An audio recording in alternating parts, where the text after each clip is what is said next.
Most people think geniuses like Einstein or Carl Jung had superior brains. They didn't. They protected their focus, while the world slowly lost its own. Focus is no longer just a skill, it's a luxury. And once you understand how it was taken from you, you can rebuild it. It's 1905, Bern, Switzerland. Albert Einstein is 26 years old, not a professor, not famous. He works at the Swiss Patent Office, reviewing technical designs all day. It wasn't quiet, it wasn't inspiring, but Einstein had something rare even then: protected attention. He used the predictable structure of his job to preserve mental energy for deep thinking. In that single year, he published 4 papers that reshaped physics. Einstein didn't have more time, he had less attention residue. He could move between tasks without letting interruptions fracture his thinking. Why focus feels impossible today. Your brain did not evolve for notifications. Every time your phone buzzes, dopamine spikes artificially. But the real cost is invisible. Research from the University of California, Irvine, shows that following an interruption, it can take around 23 minutes for most people to return to their task and regain deep focus. If you check your phone every 20 minutes, you never actually reach deep focus at all. Neuroscientists call this switching cost, a tax on attention. MRI studies show that rapid task switching leads to decision saturation. Your working memory overloads, and your prefrontal cortex loses control. You don't feel stupid, you feel busy. But biologically, your thinking becomes shallow. If you feel like you've lost the ability to think deeply, it's not a personal failure. It's a predictable outcome. To reverse it, you don't need motivation. You need rules. The 6 rules of deep focus. Rule 1. Strategic problem selection. Most people obsess over how to focus. They almost never ask what deserves focus. This is the core idea behind Deep Work by Cal Newport. Depth isn't about effort, it's about leverage. Your brain cannot separate the quality of your attention from the quality of the problem. Applying deep focus to low-value tasks leaves you drained, not fulfilled. That exhaustion isn't proof of productivity, it's cognitive erosion. Focus practice. Before every session, define one worthy problem. Ask, if I solve this, does it make everything else easier or irrelevant?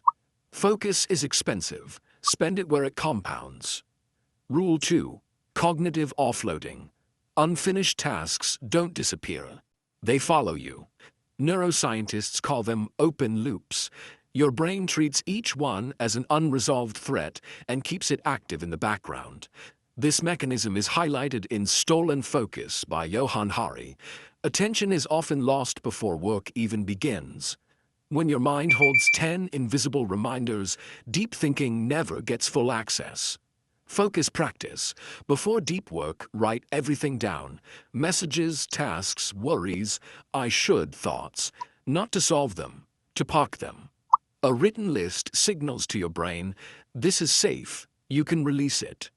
Rule 3. Boredom tolerance. Focus does not begin with clarity, it begins with discomfort. At the start of any deep task, your brain experiences dopamine withdrawal, a sudden drop from constant stimulation. Restlessness is not failure, it's the doorway. Neuroscientific evidence suggests that brief periods of uninterrupted focus strengthen brain networks responsible for attention and executive control. Focus practice. Train boredom tolerance. 20 minutes. No phone, no music, no input. Stay through the urge to escape. Every resisted urge is one rep of cognitive endurance. Rule 4. Decision fatigue. Focus is metabolically expensive. Every small choice quietly drains mental energy. What to open, reply to, or check next. This is decision fatigue, the invisible drain behind modern burnout. Constant micro-decisions fragment attention until executive control collapses. Charles Darwin worked only 4 to 5 hours a day, not because he lacked discipline, but because he protected his cognitive energy. Focus practice. Automate low-value decisions. Same start time, same workspace, same first task. Save your best energy for your hardest thinking. Rule 5. Ritualized entry. Your brain doesn't follow intentions, it follows patterns. If focus starts randomly, friction stays high. Einstein understood this intuitively. Same desk, same walking rhythm, same mental entry point. Ritual replaces willpower. Professionals don't wait to feel focused. They enter focus through cues. Focus practice. Create a 60-second entry ritual. One repeated action that signals, now we go deep. Make focus automatic. Rule 6. The focus environment. Carl Jung understood something most people miss. To write his most profound work, he retreated to Bollingen, a stone tower with no electricity or running water, not to escape the world, but to hear his own mind. Jung famously said, "Silence is the place where great thoughts are caught." As Johann Hari explains in Stolen Focus, our environments shape attention just as much as our habits. Attention is contagious, so is distraction. If everyone around you fragments their attention, your brain will mirror that chaos. Focus practice. Design your environment deliberately. Reduce exposure to distracted peers. Create physical or social distance from noise. Find at least one person with a similar focus rhythm. Depth does not survive in hostile environments. In a world optimized for shallow consumption, depth is power. Protect yours. If you care about learning, focus, and long-term growth, I'd be glad to have you here.